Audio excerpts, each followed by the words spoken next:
ભરૂચ જિલ્લાના ઝઘડા તાલુકાના ડમલાઈ નજીક જિલ્લા કલેક્ટર ગૌરાંગ મકવાણા અને જીપીસીબીના પ્રાદેશિક અધિકારી વીડી રાખોડિયાની અધ્યક્ષતામાં ગુજરાત પ્રદૂષણ નિયંત્રણ બોર્ડ પ્રાદેશિક કચેરી અંકલેશ્વર દ્વારા જીએમડીસીના લિગ્નાઇટ પ્રોજેક્ટ માટે પર્યાવરણીય લોક સુનાવણી યોજાઈ હતી, જેમાં ડમલાઈ, પડવાણિયા, મોરલ, શિયાળી, ભોજપુર, ખાટા આંબલા, વાસના, બાડાબેડા, બોરજાઈ, ધારોલી, ભગતફળિયા ગામોના લોકો ઉપસ્થિત રહ્યા હતા। આ લોક સુનાવણીમાં પડવાણિયા ગામના સરપંચ સીમા વસાવા, આગેવાન કનુ વસાવા, ધારાસભ્ય ચેતર વસાવા, પૂર્વ ધારાસભ્ય મહેશ વસાવા, દિલીપ વસાવા, અનિલ ભગત તેમજ સરલા વસાવા અને અસરગ્રસ્ત ગામોના લોકો અને આગેવાનો ઉપસ્થિત રહીને વિરોધ નોંધાવ્યો હતો। લોક સુનાવણીમાં ઉપસ્થિત જનપ્રતિનિધિઓ અને સ્થાનિક અસરગ્રસ્ત આગેવાનોએ પોતાના વાંધાઓ રજૂ કરી લોક સુનાવણીમાં વિરોધ નોંધાવ્યો હતો, જ્યારે ધારાસભ્ય ચેતર વસાવાએ પણ પોતાની ઉગ્ર પ્રતિક્રિયા આપી હતી।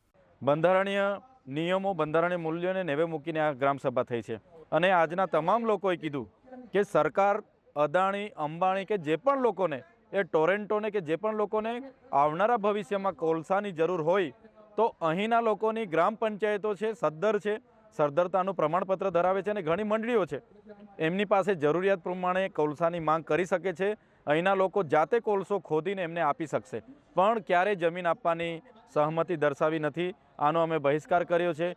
જો આનો સહમતિ થાય, આ પ્રોજેક્ટ આવે, તો આ 6 ગામ સહિતના આજુબાજુ 10 કિલોમીટરના ગામોમાં પર્યાવરણને ખૂબ મોટું નુકસાન થવાનું છે, વાતાવરણને નુકસાન થવાનું છે, જીવસૃષ્ટિ, માનવ સૃષ્ટિ, સાથે સાથે જે ભૂગર્ભ જળ છે, સપાટી જળ છે અને જે તળાવો છે, નદી નાળાઓ છે, એમને પણ ડિસ્ટર્બ થવાનું છે। અહીંના વન્ય પ્રાણીઓ અને તમામ પ્રકારની જીવસૃષ્ટિને ડિસ્ટર્બ થવાનું છે, જેને કારણે આજે જે ઈસીની સુનાવણી રાખી છે એને અમે વિરોધ કરીએ છીએ અને આવનારા દિવસોમાં કોઈ પણ પ્રકારની આવા પ્રોજેક્ટો આવશે એમાં અમારી કોઈ પણ જાતની સહમતિ નથી। તમામ ગ્રામ પંચાયતો, આ વિસ્તારના લોકો અને તમામ આગેવાનોએ આ પ્રોજેક્ટને સર્વાનુમતે વિરોધ નોંધાવ્યો છે। ઝઘડા તાલુકાના વઢવાણિયા ગામના આગેવાન કનુ વસાવા તેમજ અન્ય આગેવાનો દ્વારા પોતાની 1 ઇંચ પણ જમીન કોઈ પણ કિંમતે નહીં આપીએ તેવી કલેક્ટરને રજૂઆત કરવામાં આવી હતી। અસરગ્રસ્ત ગામના સરપંચો તેમજ આગેવાનો દ્વારા જીએમડીસીના અધિકારીઓને વિવિધ મુદ્દાઓ પર સવાલો કરવામાં આવ્યા હતા, જેમાંથી કેટલાક સવાલોના જવાબ આપવામાં અસમર્થ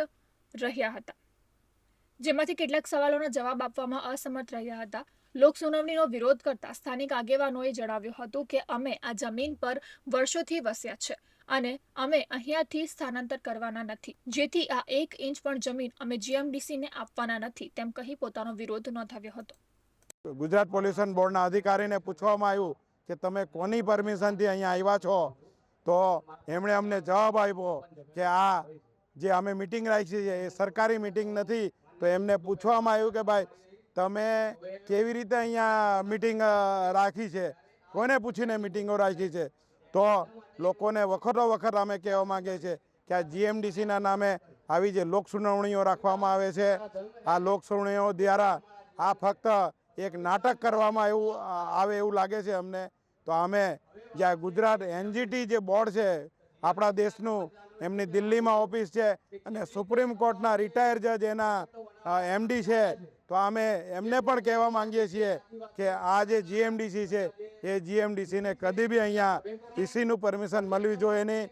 અહીંયા જેટલા પણ નાગરિકો આવ્યા હતા, હજારો સંખ્યામાં નાગરિકો આવ્યા હતા, દરેક ગામના સરપંચો પણ હાજર હતા, દરેક સમાજના આગેવાનો પણ હાજર હતા।